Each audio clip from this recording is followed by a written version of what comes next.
So yan guys, welcome sa akin channel. Sa video na to, may ginawa akong owning window na YC aluminum guys. So yan guys, ipapakita ko sa inyo kung paano magkabit ng 4 bars hinges guys. So yan guys, sa video na to, para sa gustong matuto na gumawa ng owning window at pagkabit ng 4 bars hinges guys.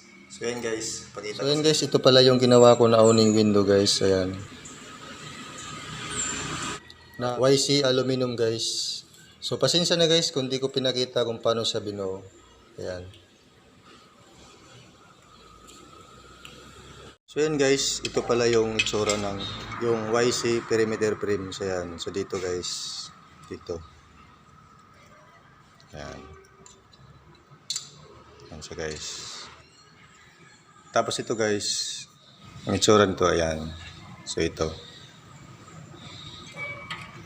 YC perimeter panel. Tapos ito guys, yung YC clip niya. Yan, para dito guys. Sorry.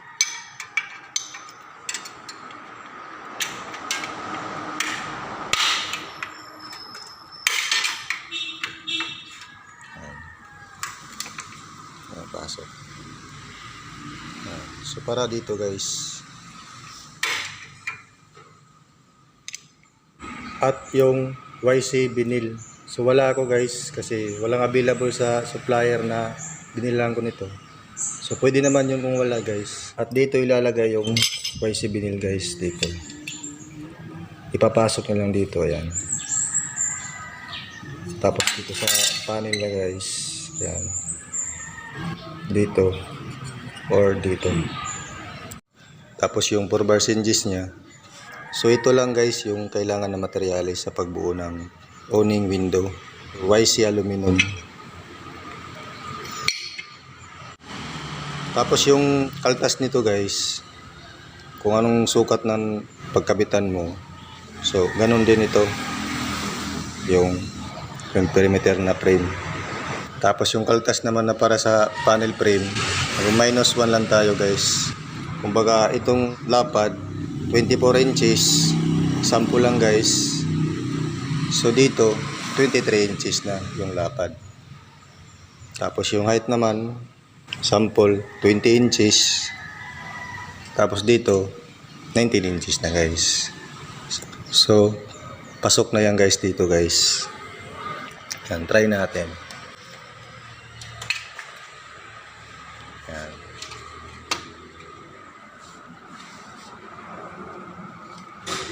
So smooth lang guys. Tapos ng technique naman dito guys, ayan. So dito ako kumuha ng 45 guys.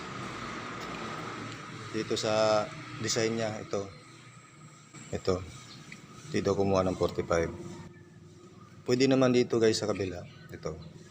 Walang mali doon. Ayan. Dito guys, pag dito ka kumuha ng 45, so kailangan mo tong kalangan dito. Yung 4 bar hinges niya, kailangan mong kalangan. Tapos kung dito ka naman guys kumuha ng 45, tulad sa akin, dito ako kumuha kasi di ko na kailangan pa ang 4 bar hinges. Ayan, kung napapansin nyo guys, walang kalang. Tapos sa pagkabit nito guys, ayan, may isa akong tinira dito para ipakita sa inyo kung paano ikabit ang 4 bar hinges. Ayan.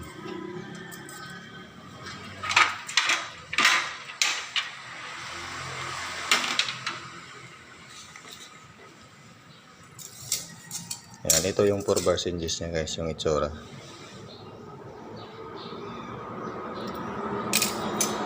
So yan guys, kakabit ko muna to, yung 4 bar hinges. Sundan nyo lang kung paano ko ikakabit.